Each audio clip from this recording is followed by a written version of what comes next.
قیامت کا دن ہوگا، وڈیروں، حکمرانوں اور سرداروں کے گریبان اور غریبوں کے ہاتھ ہوں گے، کھینچتے رہیں گے اور فریاد کریں گے، کیونکہ پکا یقین ہے کہ آج ہمارے اوپر کوئی ظلم نہیں کر سکتا، انصاف ہی ملے گا۔ غریب چیختے رہیں گے، یا اللہ، ان وڈیروں نے ہمارے اوپر ظلم کیا تھا، یہ ہمارے اوپر ہمیشہ جھگڑے مسلط کرتے رہتے تھے، کبھی قبیلائی جھگڑے تو کبھی اپنے مقصد کے جھگڑے، یا اور بھی بہت سارے حقوق ہوں گے۔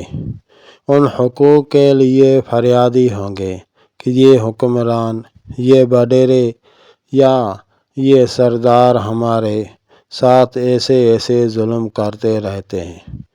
قبیلائی جھگڑے دیکھو، حرامی تو دو چار ہوتے ہیں، ظالم تو دو چار ہوتے ہیں پوری قوم میں، لیکن کئی لوگ بھوکے مرتے رہتے ہیں، کئی بے روزگار ہوتے ہیں، اور سردار اپنے کام چلاتے رہتے ہیں۔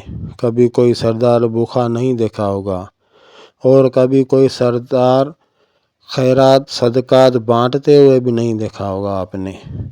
اگر دیکھا ہے تو پلیز مجھے بتائیے کہ فلاں سردار صدقہ بانٹ رہا تھا، اپنی قوم کو جو ہے تسلی دے رہا تھا۔ دے گا نہیں، لے گا، چندے کرتے ہوئے، ڈونیٹ کرتے ہوئے دیکھا ہوگا، لیکن دیتے ہوئے نہیں دیکھا ہوگا، لیتے ہوئے دیکھا ہوگا۔ تو ایسے سرداروں کے گریبان ہوں گے اور غریبوں کے ہاتھ ہوں گے، قیامت کے دن فریادی ہوں گے۔ اور یہ حدیث شریف بھی سنیں، وہ بھی حدیث شریف میں نے بتائی ہے، یہ بھی حدیث شریف ہے کہ جو کسی جھگڑے میں کسی کی ناحق مدد کرے گا تو اللہ تعالیٰ اسی سے ناراض رہے گا، یہاں تک کہ وہ اس سے باز آ جائے، یعنی ایسی شرارتوں سے باز آ جائے۔ ایسا نہیں کہ بس یہ ہمارا بندہ ہے تو اس کی حقی ناحقی مدد کرنی ہی کرنی ہے۔